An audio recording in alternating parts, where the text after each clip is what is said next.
नमस्कार दोस्तों, स्वागत है आप सभी का। प्यारे दोस्तों, ये हमारा घटना चक्र का सीरीज चल रहा है एनवायरनमेंट का, और ये एनवायरनमेंट में हमारा 5वीं क्लास होगा। तो प्यारे दोस्त, ये घटना चक्र अभी का एकदम लेटेस्ट है, आप देख सकते हैं 2023 का है। तो इसमें देखेंगे आप, ये हमारा दूसरा चैप्टर चल रहा था जिसमें पारिस्थितिकी था। तो इसमें हमने पारिस्थितिकी क्या होता है, इसके घटक क्या होते हैं, जैविक घटक, ठीक है, पारितंत्र के जो घटक हैं इनको हमने देखा था, जैव घटक, जैविक घटक। फिर समुदाय क्या है, जनसंख्या क्या है, पारितंत्र में क्या क्या चीज़ें पाई जाती हैं, ये सारी बातों को देखा था। देन आप आगे देखेंगे, और जो हम चीज़ें टॉपिक्स को अधिकांश को इसमें देख चुके थे, ठीक है। तो पारिस्थितिक असंतुलन, इस पर हमने कल बात की थी, क्यों होता है, ठीक है। वहन क्षमता क्या होती है, कर्मता क्या होती है, खाद्य श्रृंखला, इससे भी बहुत क्वेश्चन आते हैं। खाद्य श्रृंखला जो होती है यानी कि फूड चेन वगैरह जो होता है, इसके बारे में हमने देख लिया था। फूड चेन जो होती है, आप देखेंगे जो समुद्र में वो डाइटम, ठीक है, क्रिटेशियाई और हेरिंग इसको बोलते हैं, ठीक है। जैसे सोयापोसी हो गया, शाकाहारी उपभोक्ता, इसके बारे में हमने कल बात किया था। तो इससे संबंधित जितने भी प्रश्न थे महत्वपूर्ण, उस पर हमने सभी पर डिस्कस कर लिया था। तो आज हम देखने वाले हैं ऊर्जा का प्रवाह, उसके पोषक स्तर देखे थे, प्रामीण देखा था, प्रामीण जो होते हैं, ठीक है।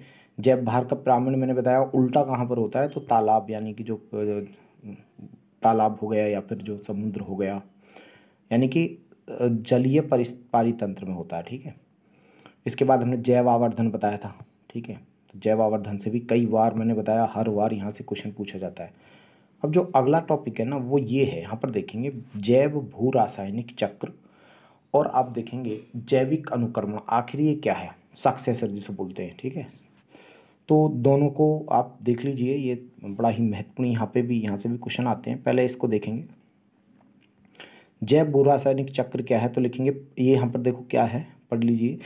पारिस्थितिक तंत्र में अजैविक तत्वों के जैविक प्रावस्था में परिवर्तन तथा इन जैविक तत्वों के अजैविक रूप में पुनरागमन के स्वरूप को ही हम क्या बोलते हैं, जैव भू रासायनिक चक्र। यानी कि ऐसे मान लीजिए कि जो जैव तत्व हैं वो अजैव तत्वों में परिवर्तित हो जाते हैं, और अजैव तत्व फिर से आपके जैविक तत्व में परिवर्तित हो जाते हैं, ठीक है। तो यहाँ पर देखेंगे प्रकृति में नाइट्रोजन हो गया, फास्फोरस, कार्बन इत्यादि तत्वों के लिखा हुआ है भू रासायनिक चक्र, यानी कि जियोकेमिकल साइकिल्स पाए जाते हैं, ठीक है। किस किस का मिलता है, नाइट्रोजन का, फास्फोरस का, कार्बन का, क्योंकि कार्बन आप देखेंगे जीवित चीज़ों में होता है, ठीक है।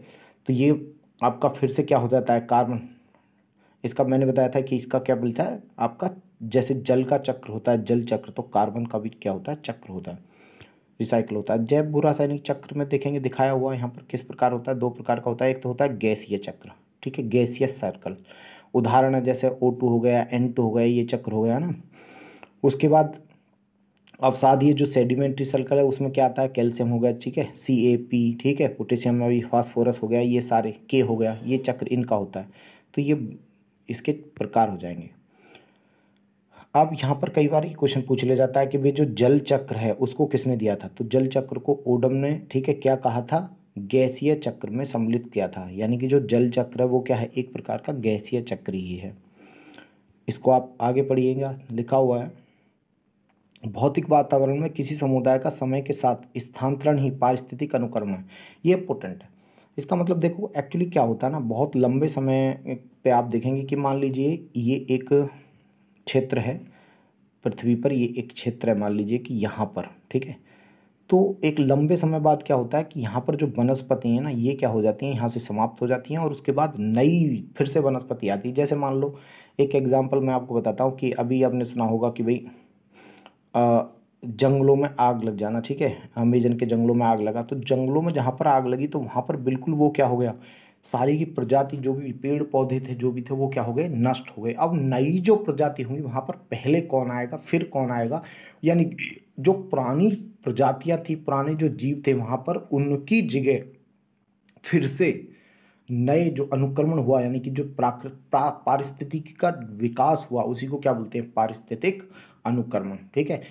तो इकोलॉजिकल आप कह सकते हैं सक्सेशन, क्या बोलेंगे, सक्सेशन, ठीक है।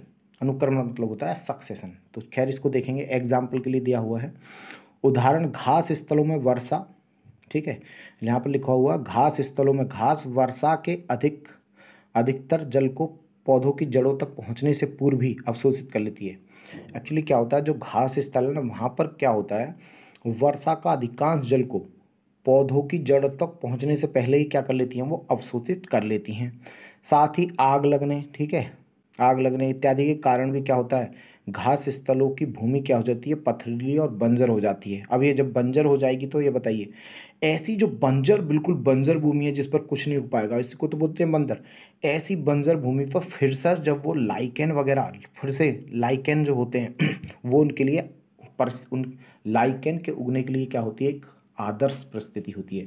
तो लाइकेन वहाँ पर क्या हुआ, एक प्रकार से सक्सेसर एकदम वहाँ पर प्रजाति हुई, क्योंकि पहले जितनी भी प्रजाति थी आग लगने से, या फिर मान लीजिए जो आपकी जो घास भूमि थी, ठीक है, तो वहाँ पर भी क्या हो गया था, बंजर हो गया था।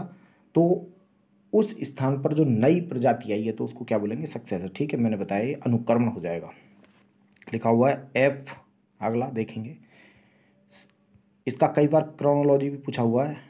एफ क्लीमेंट ने 1916 में देखो लिखा हुआ है पौधों के विभिन्न प्रजातियों का अध्ययन किया और अनुक्रमण आप देखेंगे लिखा हुआ है अनुक्रमण यानी कि सर्वमान्य परिभाषा दी। उनके अनुसार अनुक्रमण वह प्राकृतिक विधि है जिसके अंतर्गत एक ही निहित और निश्चित स्थान पर एक विशेष समूह दूसरे क्या करता है, समूह को विस्थापित हो जाता है।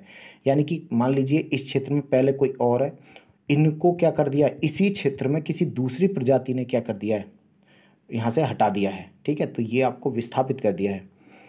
इसी प्रकार दोस्तों यहाँ पर लिखा हुआ ओडम नामक वैज्ञानिक ने अनुक्रमण को एक क्रमागत क्या बताया, विधि बताया है। तो क्रमागत विधि का मतलब क्या, देखो ओडम ने बांटा है, ध्यान रखेंगे। क्रमागत विधि का मतलब सबसे पहले कौन आता है वहाँ पर, फिर कौन आता है, इस प्रकार से, ठीक है, क्या कहलाता है। तो देखेंगे जरा, ये होता है भाई अनुक्रमण का जो क्रम होता है, कई बार ये क्रम पूछा हुआ, ये वेरी वेरी इंपॉर्टेंस है। तो ये देखेंगे भी, सबसे पहले क्या होता है, नग्नीकरण। जैसे मान लो न्यूडेशन बोलते हैं उसको दोस्तों, जैसे कि मान लो कि कोई पर्वत है या फिर मान लीजिए कोई भी जगह होगी, तो वहाँ पर क्या होगा, वो नग्न हो जाएगी, ठीक है, यानी कि वहाँ पर सारी वनस्पतियाँ खत्म हो जाएंगी। उसके बाद दोस्तों वहाँ पर होगा माइग्रेशन। माइग्रेशन का मतलब सबसे पहले जो पहली प्रजाति आएगी, ठीक है, उसको बोल रहे हैं हम माइग्रेशन, अर्थात लाइकेन वगैरह आना, ठीक है, लाइकेन आ गया। उसके बाद अविस्थापन हुआ जी, वहाँ पर क्या हुआ, अविस्थापन का मतलब होता है दोस्तों, इसको बोलते हैं एक्सेसिस, ठीक है, तो ये अविस्थापन का मतलब होता है एसेसिस, और अविस्थापन का मतलब वहाँ पर स्थापित होगी वो प्रजाति, ठीक है जी। उसके बाद जो अन्य चीज़ों से, एनवायरनमेंट से उसको क्या करनी पड़ेगी दोस्तों, प्रतिस्पर्धा करनी पड़ेगी, जिसको बोलते हैं प्रतिक्रिया करेगी वो। और इसके बाद है स्थिरीकरण, यानी कि वो हमेशा के लिए क्या हो जाएगी, वहाँ पर फिक्स हो जाएगी, पूर्ण रूप से स्टेब्लिश हो जाएगी।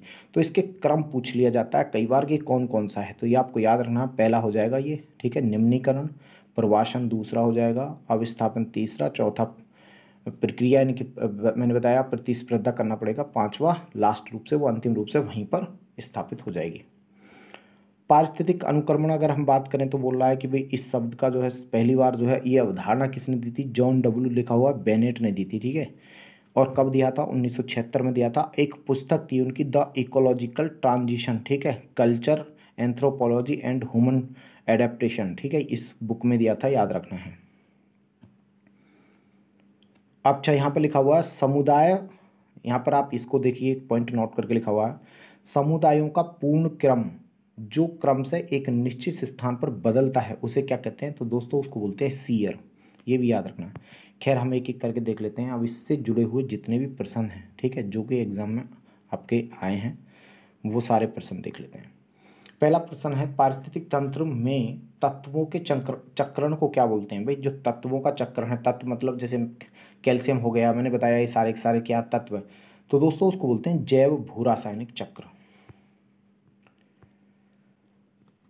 उसके बाद देखेंगे अगला पॉइंट लिखा हुआ है जैव भू रासायनिक चक्रों में से किसमें चट्टानों का अपक्षय चक्र में प्रवेश करने वाले पोषक तत्वों के निर्मुक्ति होने का स्रोत कौन सा है। तो बताइए भाई इसमें ये कौन सा होता है, तो ये भी क्वेश्चन कई बार पूछा हुआ। तो भाई देखो ये जो आपका चट्टानों का जो अपक्षय होता है, अपक्षय की प्रक्रिया मैंने बताया था, चट्टानों का अपने ही स्थान पर टूट फुट गिर जाना, ठीक है, वहीं पर गिर जाना। तो पोषक तत्वों का निर्मुक्त होने का जो मुख्य कारण वो फास्फोरस चक्र होता है, ये बात आपको याद रखना है। खैर, यहाँ पर लिखा हुआ है फास्फोरस चक्र मुख्य रूप से चट्टानों के अपक्षय से क्या होता है, विमुक्त होता है, ठीक है जी, क्योंकि यह मुख्य रूप से चट्टानों के फास्फोरस खनिज के रूप में होता है। उल्लेखनीय है कि कटाव और खनिज गतिविधियों के अपक्षय के कारण प्रवेश करता है, ये बता दिया। उसके बाद आप अगला क्वेश्चन है, घास स्थलों में वृक्ष पारिस्थितिक अनुक्रमण के अंश के रूप में किस कारण घासों को लिखा हुआ है प्रतिस्थापित नहीं करते। तो इसके बारे में है, कीटों व कवकों के कारण नहीं करते, सीमित सूर्य के प्रकाश और तत्वों की कमी के कारण, जल की सीमाओं और आग के कारण। तो दोस्तों इस वजह से, जल की सीमा मैंने बताया था कैसे खत्म होता है, जल की जो, क्योंकि वो जड़ों तक नहीं पहुंच पाता, घास स्थल जो होते हैं, ठीक है, वहाँ पर जड़ों तक नहीं पहुंच पाता, इसलिए वहाँ की जो घासें होती हैं वो जड़, वो नीचे से पानी नहीं ले पाती हैं, ठीक है, गहराई पर होता है पानी, तो क्योंकि पानी का लेवल नीचे चला जाता है, तो इस वजह से पानी सीमित हो जाता है। दूसरा हो गया भाई, यहाँ पर हो गया आग लग जाना, तो आग के कारण भी। खैर, चौथा देखिए, अब ये वही अभी प्रश्न पूछा भी, सबसे पहले क्या होता है, तो आप देख लीजिए, सबसे पहले नग्नीकरण होता है, ठीक है, न्यूडेशन बोलते हैं, फिर उसके बाद माइग्रेशन होता है, अविस्थापन होता है, फिर प्रतिस्पर्धा होती है, फिर स्त्रीकरण होता है पूरी तरह, ठीक है। तो ये आपको याद रखना है। ओडम ने दिया था, ये कई बार पूछा हुआ है कि भाई अनुक्रमण का जो क्रमागत विधि है किसके द्वारा दिया गया है, तो ये ओडम द्वारा दिया गया था, याद रखना आपको। खैर, इसके बाद आप इधर आएंगे, ये हम देख चुके हैं, यहाँ पर देख लीजिए, पारिस्थितिक संक्रमण अवधारणा को सर्वप्रथम किसने दिया था, तो यही संक्रमण या किसने दिया है, तो ये बेनेट द्वारा दिया गया था, ठीक है, WF बेनेट, इसके बारे में बात कर लिया है। समुदाय का पूर्ण क्रम जो एक निश्चित स्थान पर बदलता है, तो दोस्तों उसको क्या बोलते हैं, उसको बोलते हैं सीयर, ये क्वेश्चन पूछा गया है। उसके बाद आप सातवां देखेंगे, एक पारिस्थितिक तंत्र के विभिन्न घटकों से होकर पोषक तत्वों को गुजरता कहलाता है, तो ये वाला क्या कहलाएगा, तो ये जितने भी होते हैं इसको सभी को क्या बोलते हैं, भू रासायनिक आपका जो है तत्व क्या बोलेंगे, चक्र बोलते हैं, भू रासायनिक चक्र, पहले भी पूछा हुआ। पारिस्थितिक आंदोलन की बात करते हैं भाई, पारिस्थितिक आंदोलन, तो इसमें हम सीधे आपके क्वेश्चन देखेंगे क्या क्या है, कहाँ पर था क्या नहीं है। तो सबसे पहले है पारिस्थिति क्या है, स्थायी मितव्ययिता है, ये प्रश्न पूछा हुआ है, किस आंदोलन का ये जो है आपका आदर्श या फिर नारा था, तो दोस्तों ये चिपको आंदोलन का था नारा, ठीक है, तो आपको याद रखना है। एक बार फिर से देख लीजिए, बड़ा ही महत्वपूर्ण है, पारिस्थितिकी स्थायी मितव्ययिता है, यानी जो पारिस्थितिकी है उसको क्या है, आप स्थायी मितव्ययिता यानी कि बहुत ही कम इसको क्या करें, जो नेचुरल हमारे रिसोर्सेज हैं उनका कम से कम क्या करना है आपको उपयोग, या सावधानी से उपयोग करना है, ठीक है। तो ये किसका आदर्श था, तो ये चिपको आंदोलन चलाया गया था, ठीक है। चिपको आंदोलन के बारे में थोड़ा सा देख लीजिए, उसी का नारा था, ठीक है। तो चिपको आंदोलन उत्तराखंड के चमोली डिस्ट्रिक्ट से ये स्टार्ट हुआ था, 1970 के दशक में आरंभ हुआ था। और ये चिपको का मतलब क्या थी, यहाँ पर जो महिलाएं थी वो पेड़ों को बचाने के लिए वो क्या थी, पेड़ों से क्या थी, चिपक गई थी, तो ये था, ठीक है। इसको कई बार आलिंगन चिपको आंदोलन के नाम से भी जाना जाता है। चिपको आंदोलन संबंधित है भाई किससे था, तो ये पादप संरक्षण से था, पादपों को बचाने के लिए ही हुआ था। उसके बाद आप इस तरफ आ जाएंगे, और भी कोई क्वेश्चन होगा क्या, पारिस्थितिक आंदोलन से संबंधित क्वेश्चन थे, ये हमने देख लिया है। खैर, हाँ जी, ये हो गया। अब यहाँ पर देखेंगे भी पारिस्थितिक पदछाप, ये कई बार पूछा जाता है, ये भी महत्वपूर्ण है। इसको बोलते हैं इकोलॉजिकल फुटप्रिंट, ये भी प्रश्न कई बार पूछा हुआ है, इकोलॉजिकल फुटप्रिंट।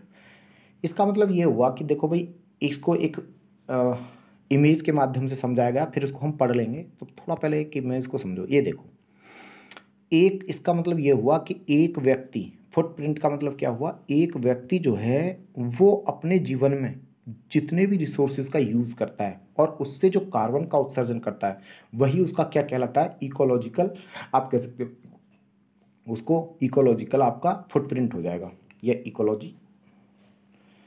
तो कैसे समझिए आप, इसका मतलब ये पैर से दिखाया गया, जैसे मान लो एक व्यक्ति कितने जल का उपयोग कर रहा है, कितनी विद्युत का ऊर्जा का उपयोग कर रहा है। अब विद्युत ऊर्जा तो किससे, कोयला से बनती है ज़्यादातर, ठीक है। मोटर वाहन जो चलाता है या बैठता है, ठीक है, कहीं एक जगह से दूसरी जगह मूव करता है, सीवेज वगैरह निकालता है, तो इससे टोटल से एक व्यक्ति के जीवन में जितना वो कार्बन उत्सर्जन करता है उसी को उसका क्या बोलते हैं, उसका उस व्यक्ति का क्या बोलते हैं, कार्बन फुटप्रिंट बोलते हैं, ठीक है। तो आपको ये समझ में आ गया होगा, इसी को लिखा हुआ कार्बन फुटप्रिंट। चलिए इसको आप समझ लीजिए थोड़ा सा। पारिस्थितिक तंत्र के विभिन्न घटकों का उपयोग मानव जीवन के लिए आवश्यक है। बिल्कुल ठीक बात है, जितने भी पारिस्थितिक तंत्र के घटक है वो मानव जीवन के लिए ही बहुत जरूरी हैं। अब लिखा हुआ पारिस्थितिक घटकों की वह आवश्यक मात्रा जो मनुष्य को उसकी जीवन शैली को सुचारू रूप से चलाने के लिए जरूरी होती है, क्या कहलाती है, पारिस्थितिक पदचाप।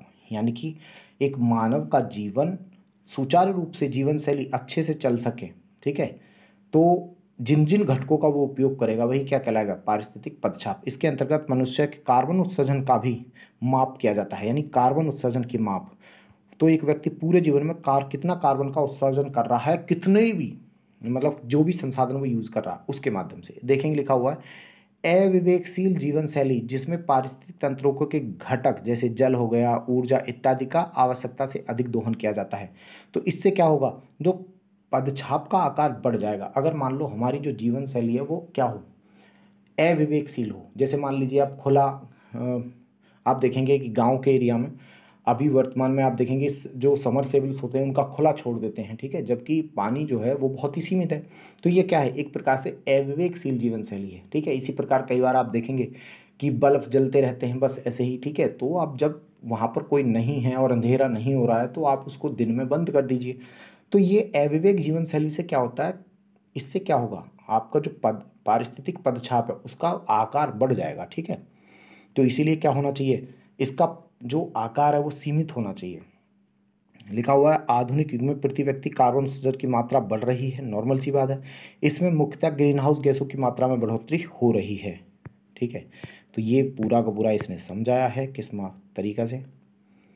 यहाँ पे लिखा हुआ पारिस्थितिक तंत्र की इकाई को किस में नापते हैं, तो भूमंडलीय हेक्टेयर में नापते हैं भाई। खैर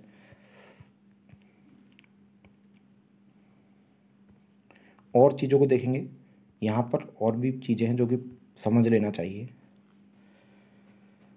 प्रदत्त वर्ष में 1 टन उत्सर्जन से होने वाली, लिखा हुआ दीर्घकालिक क्षति, ठीक है, आर्थिक मूल्य के रूप में बात कर रहा है। तो इसको क्या बोलते हैं, कार्बन का सामाजिक मूल्य। ये भी इंपॉर्टेंट है, सोशल कॉस्ट ऑफ कार्बन, यानी कि जो आपने कार्बन उत्सर्जन किया है तो उसका सोशल कॉस्ट यानी समाज पर क्या प्रभाव पड़ा है, समाज को कितना नुकसान हुआ है, इसको बोलते हैं कार्बन की सोशल कॉस्ट, सामाजिक, ठीक है। तो ये आपको याद रखना है। मानव समुदाय देश अपनी नीतियों को सतत विकास के संदर्भ में दोस्तों बनाकर अपने अपने पारिस्थितिक पदछाप, ठीक है, आकार को क्या कर सकते हैं, साम्य बना सकते हैं। साम्यक मतलब है एक संतुलित, ठीक है। अतः हम कह सकते हैं पारिस्थितिक पदछाप या पदचिन्ह के लिखा हुआ पृथ्वी के पारिस्थितिक तंत्रों पर मानवीय मांग का एक मापक है। बिल्कुल ठीक बात है। यह इंसान की मांग की तुलना पृथ्वी की पारिस्थितिकी पुनरुत्थान की क्षमता से करता है। ठीक बात है, यहाँ पर देखेंगे, इसको पढ़ने का प्रयास करेंगे समझने का। यह इंसान की मांग की तुलना मतलब एक व्यक्ति की कितनी तुलना है उसकी किससे कर रहा है, पृथ्वी की पारिस्थितिकी पुनरुत्थान, ठीक है, पुनरुत्पादन करने की जो क्षमता है, ठीक है, उससे करता है। यानी कि पृथ्वी इसको, जैसे मान लीजिए कि कोई भी चीज़ हम जो यूज़ कर रहे हैं उसको प्रकृति क्या फिर से पुनरुत्पादन कर सकती है, तो इससे इसका तुलना की जाती है। यहाँ पे लिखा हुआ है पारिस्थितिक पदछाप की जो माप है क्या है, 1 भूमंडलीय हेक्टेयर यानी ग्लोबल हेक्टेयर में मापी जाती है। अब यहाँ पर देखो एक चीज़ है, अगला पॉइंट लिखा हुआ है पारिस्थितिक मानव प्रकृति को विभिन्न सेवाएं प्रदान करता है। जो पारिस्थितिक तंत्र होते हैं ना वो बहुत सारी सेवाएं प्रदान करते हैं। यहाँ पे लिखा हुआ है मिलेनियम इकोसिस्टम असेसमेंट। तो दोस्तों ये पारिस्थितिक तंत्र की सेवाओं के निम्नलिखित वर्गों में बांटता है। तो ये आपको याद रखना है कि मिलेनियम इकोसिस्टम MES असेसमेंट, ठीक है, ए हो गया MEA। दोस्तों क्या है ये, तो जो पारिस्थितिकी जो सेवाएं हैं उनको विभिन्न वर्गों में बांटना ही क्या कहलाता है, मिलेनियम इकोसिस्टम असेसमेंट।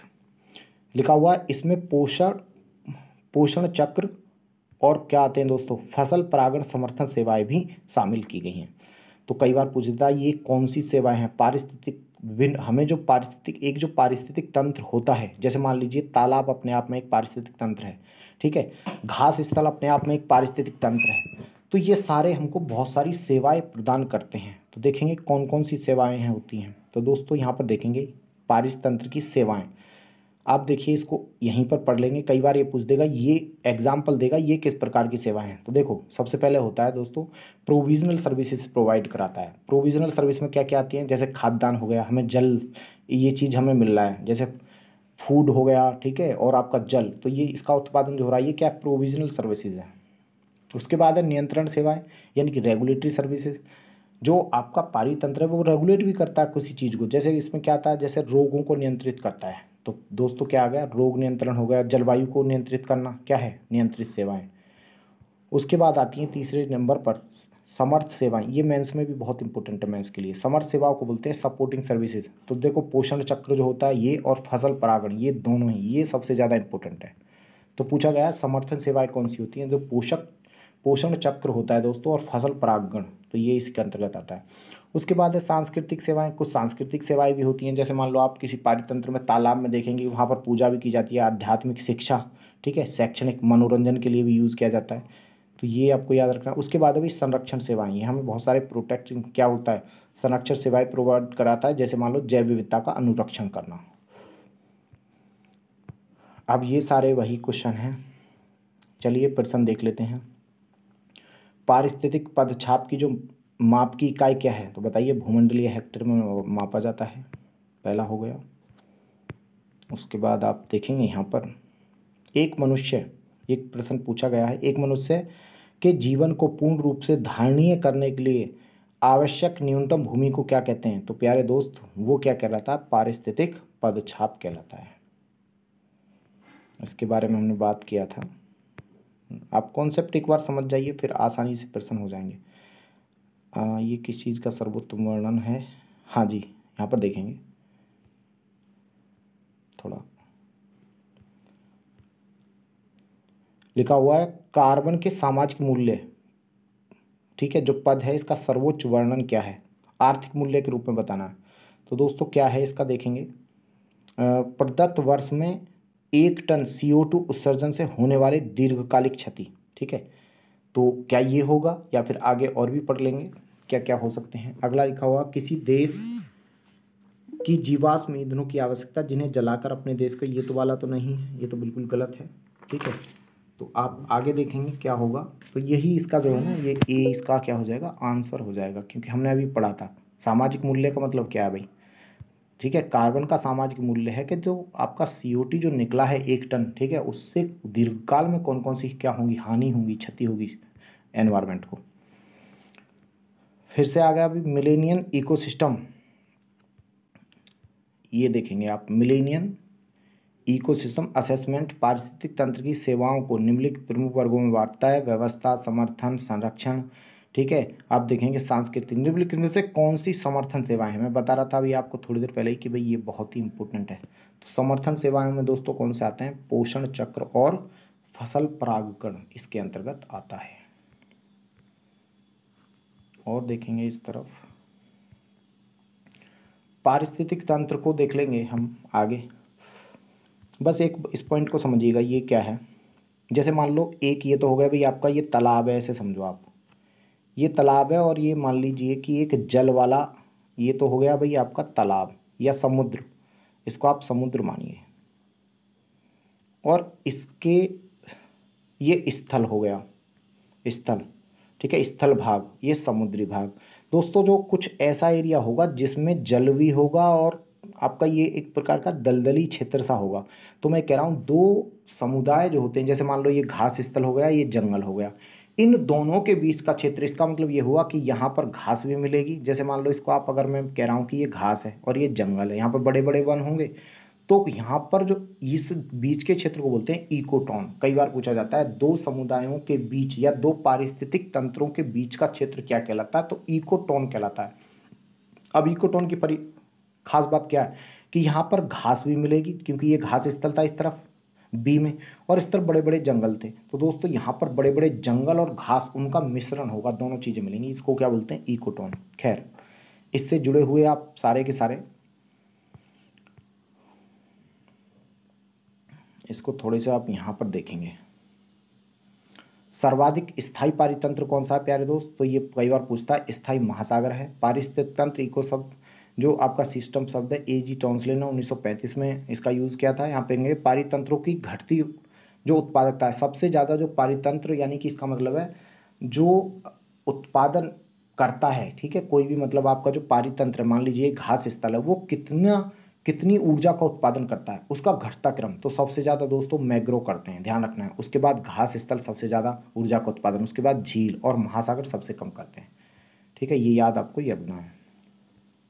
अब मान लीजिए जहाँ पर विविधता ज़्यादा होगी, यहाँ पर लिखा हुआ अतः अधिक विविधता वाले पारितंत्र की उत्पादकता ज़्यादा होगी, ठीक है। उसके बाद लिखा हुआ पिक्नोलाइन। पिक्नोलाइन क्या दोस्तों, किसी जल निकाय में घनत्व प्रवणता को दर्शाता है। घनत्व यानी कि इसके बाद जो जल का घनत्व होगा वो ज़्यादा हो जाएगा। है लिखा हुआ है। हेल्कोलाइन क्या होती है दोस्तों, किसी जल निकाय में लवणता को दिखाती है, ठीक है जी।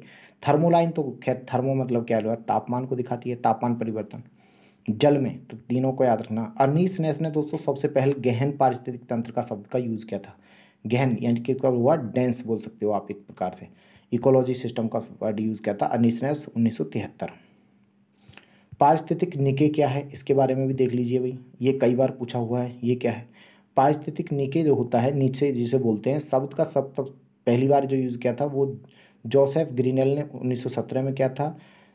उसको इन्होंने क्या बोला था, इसको बोला था सूक्ष्म आवास। उल्लेखनीय है कि वन्य जीव संरक्षण अधिनियम कब पारित हुआ भारत में, तो आपका 1972 में पारित हुआ था। जबकि वन संरक्षण अधिनियम दोस्तों ये देखेंगे आप, या फिर पर्यावरण संरक्षण अधिनियम जो 1900 के कब हुआ था, 76 में हुआ था। वन केवल और केवल देखेंगे यहाँ पर, वो वन्य जीव था, यहाँ पर देखेंगे वन संरक्षण 1980 में। तो केवल और केवल दो, तीनों को याद रखना है। पर्यावरण वाला 76 में आ गया, वन्य जीव आए तो आपका 72 होगा, और आपका केवल वन आए तो 80 होगा। ये सारे के सारे क्वेश्चन हैं।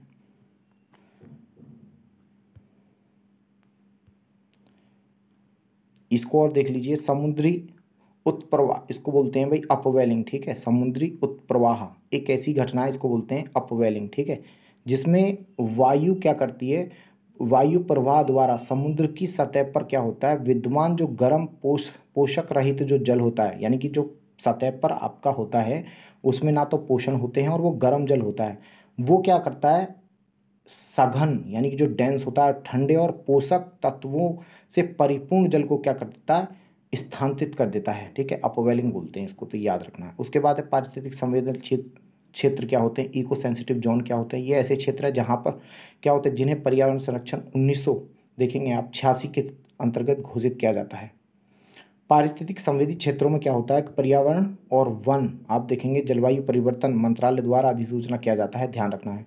पारिस्थितिक संवेदी क्षेत्रों में रात्रि के समय में दोस्तों व्यावसायिक प्रयोजन यानी कि आपके व्यवसाय के लिए, ठीक है, वाहनों का आवागमन नियमन किया जाता है वाहनों का, ठीक है, परंतु ये प्रतिबंध नहीं है, याद रखना।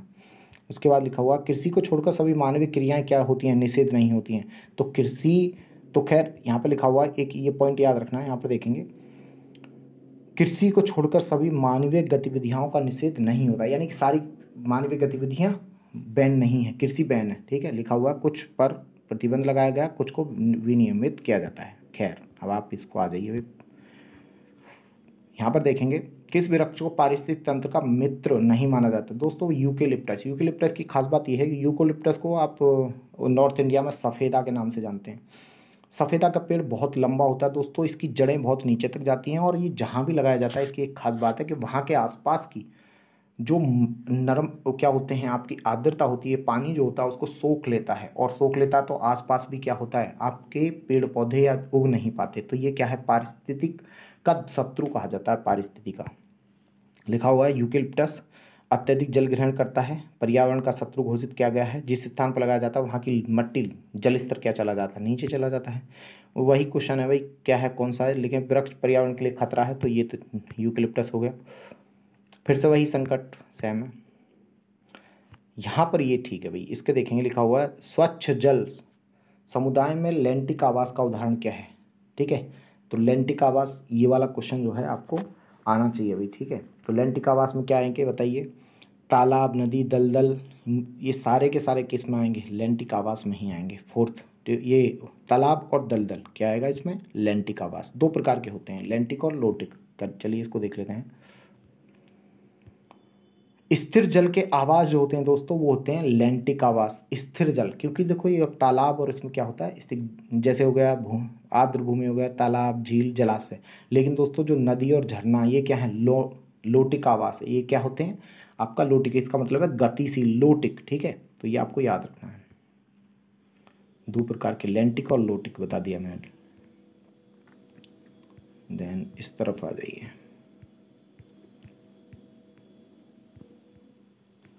ये हम देख चुके हैं। यहाँ पर देखेंगे एक प्रश्न पूछा गया कि दो समुदाय के बीच का संक्रमण क्षेत्र क्या कहलाता है, तो इकोटोन कहलाता है। वो इकोटोन पढ़ चुके हैं। उसके बाद संक्रमण क्षेत्र वही फिर से पूछ लिया, इकोटोन कहलाता है। सर्वाधिक स्थायी पारितंत्र क्या है दोस्तों, स्थायी पारितंत्र जो होता है आप देखेंगे महासागर होता है। क्योंकि महासागर बहुत देरी से गर्म होता है, बहुत धीरे धीरे ठंडा होता है, और इसमें चेंज बहुत जल्दी से नहीं होता है। सबसे स्थायी पारितंत्र क्या हो जाएगा बताइए, महासागर ही होगा।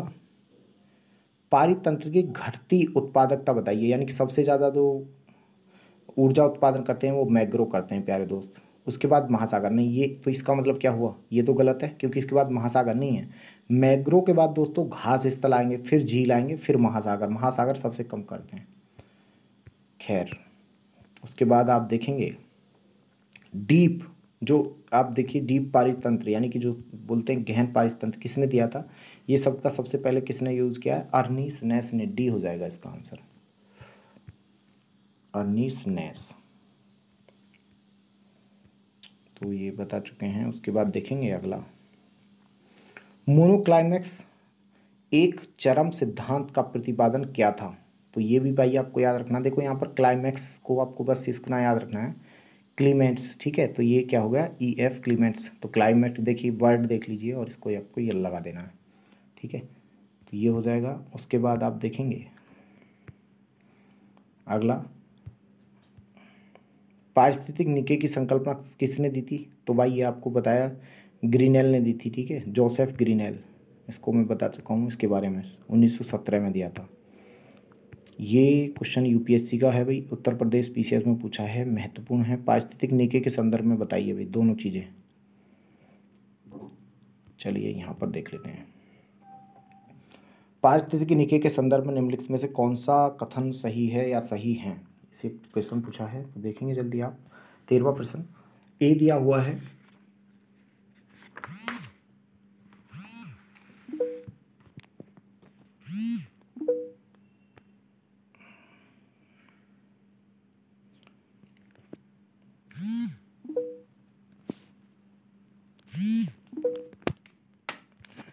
एक मिनट रुकेंगे।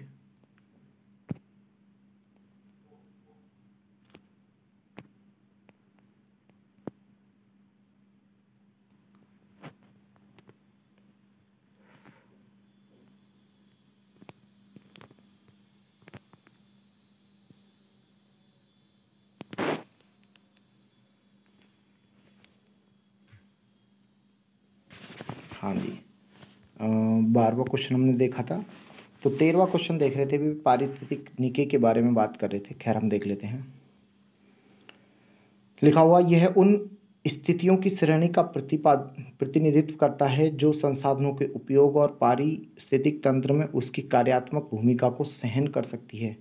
तो प्यारे दोस्त ये वाला जो है बिल्कुल ठीक है। दूसरा देखेंगे, प्रत्येक प्रजाति का एक अलग होता है दोस्तों। ये बिल्कुल प्रत्येक प्रजाति का पारिस्थितिक निके जो होता है ये एक होता है, ये जिसमें वो रहती है। और अपने पारिस्थितिक निके को आप समझिए, देखो एक्चुअली क्या है, एक आपका जो जीव है वो इसमें रह रहा है, वो इसका आवास है, या फिर इसको क्या बोल रहे हैं, पारिस्थितिक निके। और दोस्तों वो उसी में उसके जो संसाधन है उनका यूज़ कर रहा है, तो इसको क्या बोलते हैं, पारिस्थितिक निके बोलते हैं, ठीक है। अलग स्थान होता है किसी प्रजाति का। ये मान लीजिए कि चूहे की प्रजाति हो सकती है, बिल्ली की प्रजाति, कोई भी हो सकती है।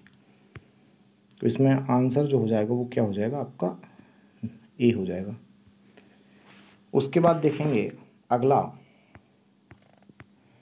ये आपका मैच द फॉलोइंग है, तो इसमें तो कोई बड़ी बात है नहीं दोस्तों। वन्य जीव जो आया था वो आपको पता है सबसे पहले आया 72 में, पर्यावरण संरक्षण 86 में आया, ठीक है, और ये 2013 में आएगा। फिर जो भी है कौन सा बचा, जनजाति और अन्य पारिस्थितिक निवासियों का, ठीक है, इसके बारे में बात किया गया है। हालांकि ये जो है 2013 में नहीं आया था, यहाँ पर ये रॉन्ग दे रखा है, ये वाला आया था जो जनजाति होती हैं उनके अधिकारों से संबंधित जो आया था वो 2006 में आया था प्यारे दोस्त, तो आपको याद रखना है। और इसमें डीबी दे रखा है आगे, तो वो आपका वन संरक्षण जो आया था, आप देखेंगे इस तरफ ये वाला वन संरक्षण, तो वो तो 88 में नहीं आया था दोस्त, ये आया था आपका 1980 में। तो इसमें कोई भी ठीक नहीं है, बस आपको याद रखना सारे के सारे गलत दे रखा था उसमें, ठीक है। निम्नलिखित में से लिखा हुआ है कौन किसी जल निकाय में घनत्व प्रवणता को दिखाता है। देखिए जल निकाय में घनत्व प्रवणता, ठीक है, तो पिक्नोलाइन दिखाता है, ठीक है, तो ये आपको याद रखना है। जबकि मैंने बताया था आप देखेंगे यहाँ पर पिक्नोलाइन है, ठीक है, ये सारी थर्मोलाइन तो भाई आपका किसको दिखाता है, किसको दिखाता है, तापमान को, और इस तरफ हैक्लोलाइन किसको दिखाता है, तो ये लवणता को दिखाता है, ठीक है, ये सारी बातें हम कर चुके थे। पारितंत्र की उत्पादकता के बारे में बात किया गया है, इसको देख लेते हैं, इंपॉर्टेंट क्वेश्चन है, आसान थोड़ा सा देखेंगे, आसान नहीं है, टफ क्वेश्चन है, यहाँ पर देखेंगे। चलिए लिखा हुआ पारितंत्र उत्पादकता के संदर्भ में समुद्री क्या है दोस्तों, उत्प्लाव, उत्प्रवाह जिसको बोलते हैं, अपवेलिंग क्षेत्र इसलिए महत्वपूर्ण है क्योंकि ये निम्नलिखित माध्यमों से समुद्री उत्पादकता को क्या करते हैं, बढ़ाते हैं। क्या करते हैं भी तो देख लेते हैं। अपघटक सूक्ष्म जीवों की सतह पर लाकर, अपघटकों को दोस्तों नहीं, अपघटकों को नहीं, ठीक है, पोषक तत्वों को सतह पर लाकर, ये बिल्कुल ठीक है। अधस्थलीय जीवों की सतह पर लाकर नहीं, ये भी गलत है। तो केवल और केवल इसमें कौन सा हो जाएगा दोस्तों, 2 है, ओनली 2 ठीक होगा, IAS में पूछा हुआ प्रश्न है। खैर हम आगे देखते हैं, और भी इससे जुड़े हुए कुछ प्रश्न होंगे जो महत्वपूर्ण होंगे। प्रश्न नंबर 17 देखेंगे, पारिस्थितिक संवेदी क्षेत्र क्या होते हैं, इनके बारे में दोस्तों कौन सा कथन सही पूछ रहा है, तो सही पूछ रहा है तो देखेंगे दोनों ही हम आज बात करेंगे। पारिस्थितिक संवेदी क्षेत्र वे क्षेत्र हैं जिन्हें वन्यजीव संरक्षण नहीं, प्यारे दोस्त, वन्यजीव संरक्षण नहीं के अधीन घोषित नहीं किया गया, इनको घोषित किया गया पर्यावरण संरक्षण अधिनियम के तहत, तो पहला तो गलत हो गया स्टेटमेंट। दूसरा है पारिस्थितिक संवेदी क्षेत्र यानी कि इको सेंसिटिव जोन घोषित करने के लिए प्रयोजन, ठीक है, उन क्षेत्रों में केवल कृषि को छोड़कर सभी मानवीय गतिविधियां प्रतिबंध है। नहीं, कृषि को छोड़कर, ठीक है, अन्य मानव गतिविधियां भी प्रतिबंध हैं, और कुछ को रेगुलेट किया जाता है, तो ये भी क्या हो गया, गलत हो गया। तो अर्थात आपका आंसर क्या हो जाएगा, ना तो 1 ना 2। UPSC का क्वेश्चन है, 2014 में पूछा गया था, महत्वपूर्ण प्रश्न है। अगला देखेंगे भाई, यहाँ पर देखेंगे कथन और कारण वाला प्रश्न है, देखेंगे क्या है। ये भी कॉन्सेप्ट जिसका ठीक होगा वही कर पाएगा। लिखा हुआ है ए में कथन दिया हुआ है, पारिस्थितिकी के विविध अवयव आपस में एक दूसरे पर निर्भर नहीं होते। ये तो गलत हो गया ना प्यारे दोस्त, जितने भी पारिस्थितिकी के अवयव होते हैं वो आपस में एक दूसरे से जुड़े होते हैं। मानवीय क्रियाओं से वातावरण प्रभावित होता है, बिल्कुल होता है, ये तो ठीक है। तो आर ठीक है, ए गलत है। जो भी जहाँ पर भी मिलेगा देख लेंगे, ए गलत है, आर सही है, तो क्या हो जाएगा आपका डी आंसर हो जाएगा। अगला देखेंगे भाई, नेक्स्ट प्रश्न इस तरफ देखेंगे। नेक्स्ट प्रश्न क्या है, निम्नलिखित में से कौन मानव जनित जीवों का उदाहरण है, यानी कि ऐसा पारिस्थितिक तंत्र जो मानव ने बनाया है। बताइए भाई, जल तंत्र मानव ने बनाया है? नहीं। घास का मैदान? नहीं। वर्षावन? नहीं। लेकिन जो फसल भूमि है दोस्तों वो हमने बनाई है, जैसे धान का खेत हमने बनाया है, ठीक है, हमने मतलब मानव ने। 2018 में पिछले ही यानी कि 2-3 साल पहले ही प्रश्न पूछा गया, देखेंगे UPSC में प्यारे दोस्त, बड़ा ही महत्वपूर्ण है, कथनों पर विचार करवा रहा है। अब देखते हैं आप कितना इसको देख पाए हैं। तो चलिए देखते हैं। लिखा हुआ है विश्व की सर्वाधिक प्रबल भित्तियाँ उष्णकटिबंधीय सागरों में मिलती हैं। दोस्तों बिल्कुल ठीक है, ये आपका उष्णकटिबंधीय जो क्षेत्र होता है, ठीक है, 23.5 से 23.5, तो इसके बारे में बात किया गया। मेनली ये 25 डिग्री नॉर्थ से 25 डिग्री साउथ, यहाँ पर क्या है प्रवाल भित्तियाँ मिलती हैं। विश्व की 1/3 से अधिक प्रवाल भित्तियाँ दोस्तों ऑस्ट्रेलिया, इंडोनेशिया और आपके फिलीपींस में मिलती हैं। सबसे ज़्यादा ऑस्ट्रेलिया को जाना जाता है प्रवाल भित्तियों के लिए, तो ये भी बिल्कुल ठीक है। ठीक है, उसके बाद अगला देखेंगे उष्णकटिबंधीय वर्षा वनों। उष्णकटिबंधीय वर्षा वनों में अपेक्षाकृत प्रवाल भित्तियाँ कहीं अधिक संख्या में जंतु संघों की क्या होती है, प्रपोषण करती हैं। बिल्कुल ठीक है, जो जंतु पाए जाते हैं वहाँ पर उनका क्या करती हैं, प्रपोषण करती हैं। तो आपका क्वेश्चन तो भाई ये तीनों ही ठीक होंगे इसमें, ये भी ठीक है, ये भी ठीक है। तो चलिए भाई, इसका आंसर डी हो जाएगा, इसका आंसर डी होगा।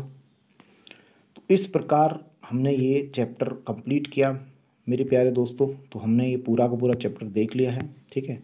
ये बता दिया है कहाँ पे मिलता है, ठीक है। सिस्टम के अनुसार ये सारी की सारी बातें बताया अभी मैंने। तो हमने चैप्टर 2 को कंप्लीट किया है, और अगला जो चैप्टर होगा वो होगा हमारा जैव विविधता। जैव विविधता से दोस्तों बहुत क्वेश्चन पूछे जाते हैं, जैव विविधता से बहुत ज़्यादा क्वेश्चन पूछे जाते हैं। जो जैव विविधता यानी बायोडाइवर्सिटी है, इसको पढ़ने के लिए हमने एक अलग तरीका ढूंढा है दोस्तों। उसको देखेंगे कि हम पहले आपका एक हैंड रिटन नोट्स प्रोवाइड कराया जाएगा, ठीक है। और इसके लिए आप क्या कर सकते हैं कि आप मुझे व्हाट्सअप कर सकते हैं, ठीक है। और चाहें तो आप मेरा नंबर भी ले सकते हैं व्हाट्सअप करने के लिए। तो 9643450008, ठीक है, ये मेरा व्हाट्सअप नंबर है। तो प्यारे दोस्त, यहाँ पर आपको PDF मिल जाएगा, फिर टेलीग्राम से भी आपको ज्वाइन कर दिया जाएगा, ठीक है, लिंक कर दिया जाएगा। तो आप यहाँ पर कर सकते हैं। तो ये हम अगले उसमें जो है नोट्स भी आपको प्रोवाइड करा दिए जाएंगे। तो मेरे प्यारे दोस्तों, यदि आपको वीडियो अच्छा लगा हो तो ज़्यादा से ज़्यादा शेयर करिए, सब्सक्राइब करिए, लाइक करिए। अगर कुछ कमियां रह रही हैं तो आप हमें बताइए, ठीक है। तो वहाँ पर आप कमेंट कर सकते हैं, बता सकते हैं, किसी भी माध्यम से बता सकते हैं, कॉल भी कर सकते हैं इस नंबर पे कि और क्या बेटर हो सकता है, ठीक है। तो हम ये घटना चक्र का सीरीज चल रहा है, पहले हम एनवायरनमेंट को कंप्लीट करेंगे, फिर अन्य घटना चक्र को करेंगे। तो ठीक है दोस्तों, मिलते हैं नेक्स्ट वीडियो में। बहुत बहुत धन्यवाद सुनने के लिए।